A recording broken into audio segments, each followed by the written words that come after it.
This is the worst acting ever seen in WWE, according to this video. Now, this week has been an interesting week, to say the least, but I think it is time for us to have a little bit of fun and go ahead and smile a little bit. So if you're new to this channel, if you love pro wrestling, if you love to have fun, you may love it here as well. Go ahead, hit that like and subscribe button. But if you don't like it here, I still appreciate the fact that you took seconds out of your life to watch my video and allow me to entertain you. But without further ado, let's get into it. From overreacting the force push never gets old. On live TV, I'm here to stay and make a good lucha thing. God damn.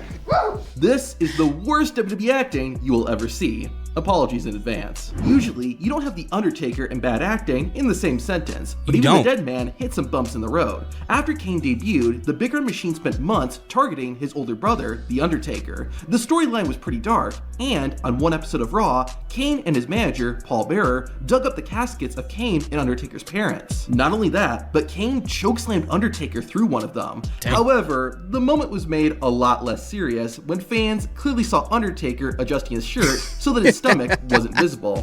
Hey, if you're gonna get beat up, you want to look your best. Yo, you gotta do what you gotta do.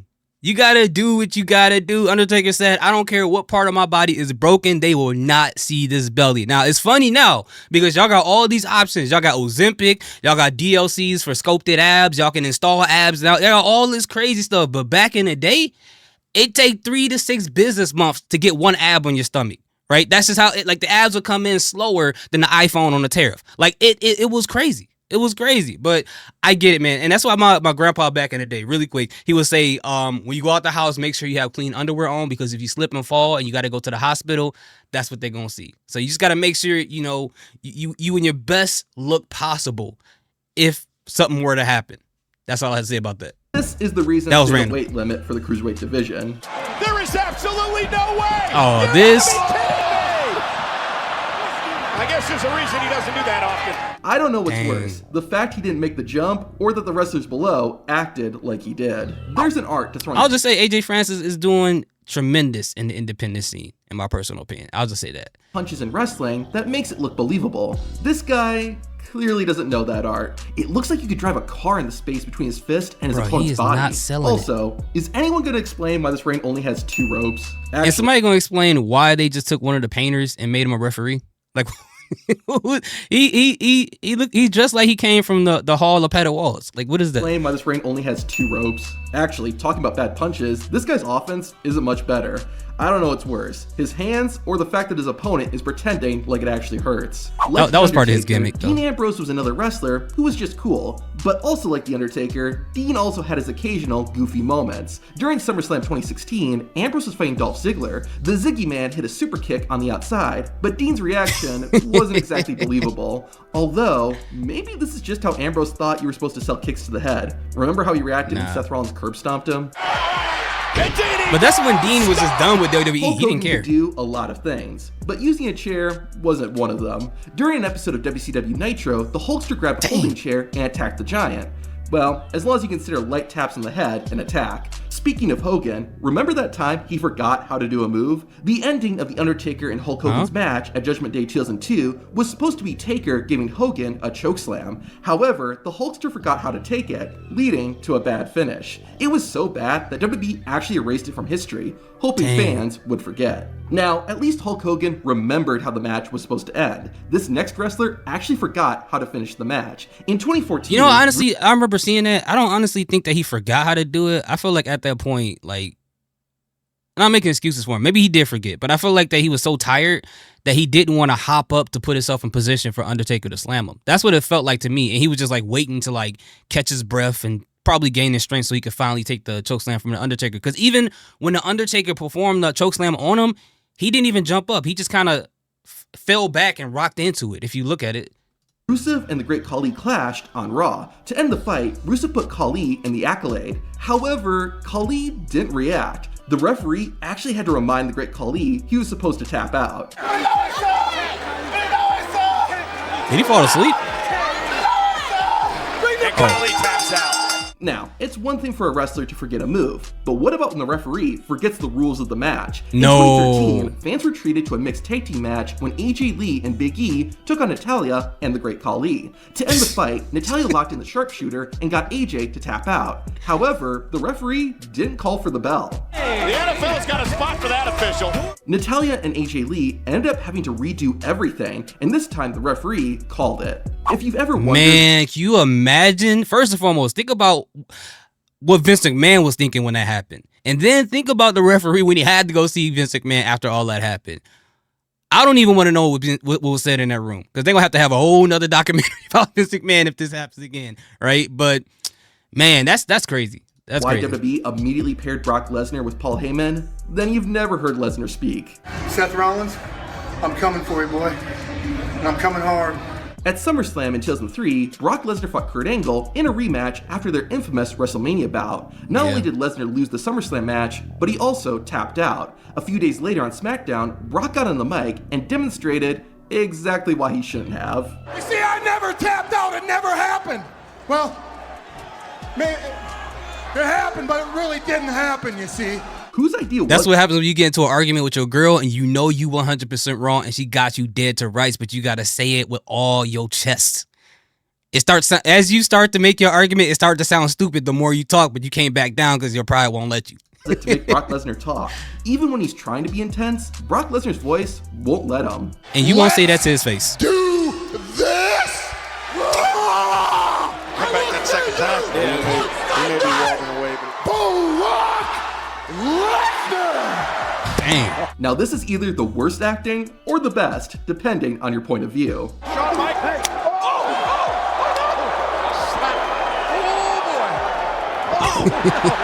JBL's finisher, the clothesline from hell, is mocked for being just a clothesline. But when you see the way Heath Slater took it, you won't be laughing. Hey, y'all know how I feel. I'm going to say this every opportunity I get to say it. I like Bradshaw. This JBL guy, I don't know. The only JBL I acknowledge are the speakers and the headphones. Oh no! Oh no! God damn. Clothesline from hell! I know wrestlers like to make moves look strong, but this was overdoing it. Never at Survivor Series.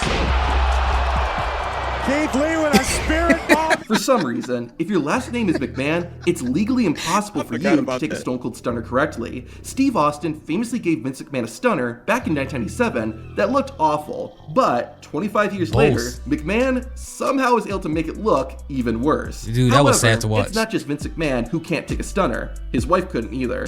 Thank you. Which, I mean, she not supposed to, bro. Even Shane McMahon. If she get used to taking stunners, I'm like, bro, what is happening at home? Why does she look so good selling that move? She shouldn't be that. She's not a wrestler. Haven't ever been, from my understanding. So are you stunning her at home, Vince? We gotta add that to the next documentary. You know, the athletic McMahon had trouble taking the Stone Cold Stunner properly.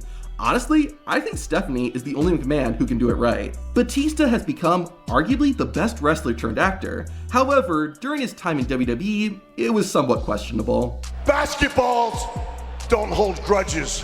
In the lead up to his Hell in a Cell What? match against The Undertaker, Batista was hyping up how dangerous and vicious the match could be. Big Gold, I Or love at that least title. he was trying to. And well, My favorite title of all time, guys. I love that title. weapons are not only welcomed, they're allowed.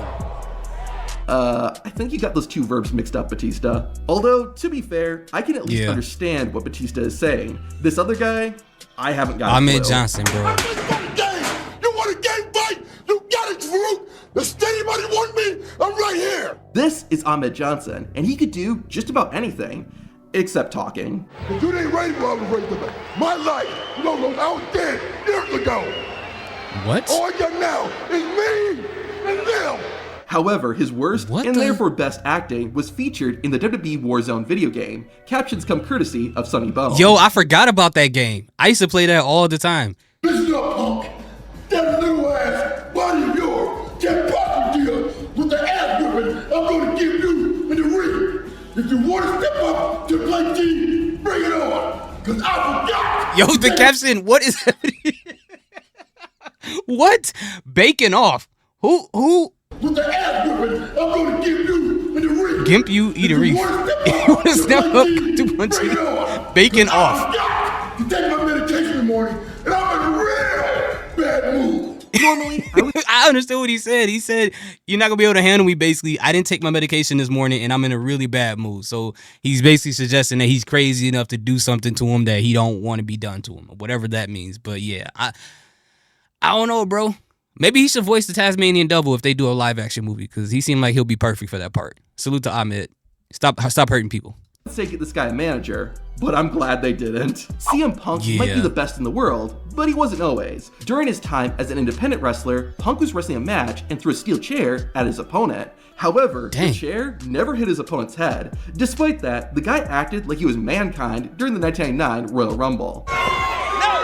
Oh, that spot. Oh my God, the Rumble, this is another moment that was so bad, WWE was forced to remove it. At the 2008 Royal Rumble, Chris Jericho fought JBL. Y2J went for a bulldog, but the timing was off, and it basically told everyone this wasn't a real fight. Finn Balor nearly forgot to kick out of a pinfall, but to be fair, he does take the L 90% of the time. He's tired of losing, man. Now, a lot of these moments have been so bad, they're funny. This next moment, though, is just bad. On the night after the 2016 SummerSlam, Titus O'Neil came out to the ring to say something, and well, just listen.